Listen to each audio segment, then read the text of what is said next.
जय जिजाऊ मित्रांनो, सध्या सोयाबीन काढणीचा हंगाम सुरू आहे आणि प्रत्येक शेतामध्ये सोयाबीन काढताना थ्रेशर दिसत आहे. काल सुट्टी होती, आमच्या शेतातील सोयाबीन काढली आणि थ्रेशरनं सोयाबीन काढायची म्हटलं की 8-10 माणसाचा जोडजमाव त्या ठिकाणी काढण्यासाठी लागतो. काही लोक पोतं धरत असतात, काही काढ टाकण्यासाठी असतात, काही पोते भरण्यासाठी असतात. वेगवेगळ्या कामासाठी ही लोक गुंतलेली असतात. मात्र काढणाऱ्यापेक्षा त्या ठिकाणी खळं किंवा बलुतं मागणाऱ्यांची संख्या ही अधिक होती. आपली जी काही ग्रामीण संस्कृती आहे ती कृषी जीवनाशी घट्ट बांधलेली आहे. शेती, माती आणि निसर्ग या तत्वाची जपणूक करत ग्रामीण जनजीवन हे त्या पद्धतीनं त्या जीवनाचं रहाट गाडगत चालत होतं. मात्र काळाच्या ओघात ह्या सर्व परंपरा मोडकळीस आल्या आणि बलुतेदार किंवा आलुतेदार हा प्रवाह बाजूला जाऊन शेतकरी स्वतःच एक भिकारी किंवा बलुतेदार झाला असं म्हणायला हरकत नाही. त्याला आशा लावून जसं शेतकऱ्याच्या शेतामध्ये जसं खळं सुरू असलं तर अनेकांच्या जे काही 12 बलुतेदार होते तर त्या 12 बलुतेदारा पलीकडे आणि आलुतेदारा पलीकडे अनेक लोकांच्या नजरा ह्या त्या शेतकऱ्यांच्या खळ्याकडे लागलेल्या असायच्या. मग त्या माध्यमातून कोणाला मातेरं मिळायचं, कोणाला बलुत मिळायचं आणि कोणाला तसंच दानधर्म मिळायचा. म्हणजे शेतकऱ्याच्या या कृषी संस्कृतीवर अनेक जीव अवलंबून होते. मात्र आता शेती व्यवसायाला किंवा शेतकऱ्याला फारसं तेवढं महत्व अलीकडच्या काळामध्ये इथल्या राजकीय व्यवस्थेनं ठेवलेलं नाही.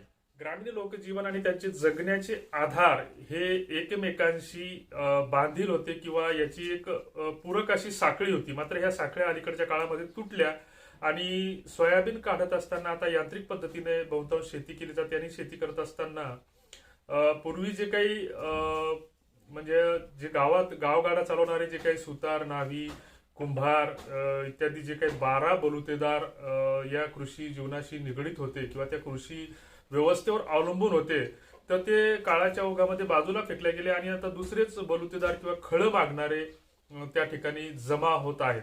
याच्यामध्ये विशेषतः जी काही भटकी जमात आहे, ज्याच्यामध्ये पारधी येतील किंवा इतर अन्य समाज घटक येतील.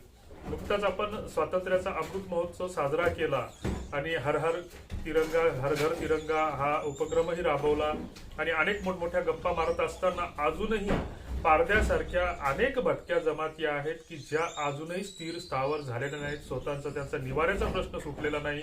शिक्षण, आरोग्य आणि इतर ज्या काही शासकीय मूलभूत सुविधा आहेत त्यापासून ते कोसो दूर आहेत. आणि अशी ही लोक मग या दिवसामध्ये शेतकऱ्यांच्या शेतामध्ये जिथे कुठे थ्रेशर सुरू असेल, खळं सुरू असेल तर अशा ठिकाणी जातात आणि विनवण्या करत अक्षरशः लाचारीनं त्या ठिकाणी ते खळं मागतात. मग खळं मागण्याच्या मग कोणी पसा, शेरपसा, आदली असं त्यांना भांडून तंडून कोणी प्रेमानं देतं आणि हे दिल्याच्या नंतर मग ते कुठंतरी दुकानावर नेऊन विकायचं आणि त्याच्यावर आपला निर्वाह चालवायचा, तो पैसा साठवून ठेवायचा. कुठल्याही शासकीय योजना त्यांच्यापर्यंत पोहोचत नाहीत. बऱ्याच पारधी जमातींनी आता अतिक्रमणाच्या जमिनी कसलेल्या आहेत त्याच्यावर ते निर्वाह करण्याचा प्रयत्न करतात. मात्र इथली जी काही पोलिसी सारखी यंत्रणा आहे ती त्यांना सुखाने त्याही पद्धतीत जगू देत नाही. ही एक वास्तविकता आहे आणि ही कृषी संस्कृती जी आहे किंवा कृषी जीवनाची जी काही परस्पर पूरक ज्या काही कड्या होत्या त्या कड्या अलीकडच्या काळामध्ये मोडकळीस आलेल्या आहेत, विस्कळीत झालेल्या आहेत आणि शेतकरी हा शासकीय योजनांच्या भरोशावर आशावादी बनत विम्याचे पैसे मिळतील का, नापिकीचे मिळतील का या आधारावर तो जगत आहे. शेतमालाला भाव नाही, शेती व्यवसायाला प्रतिष्ठा नाही. धन्यवाद.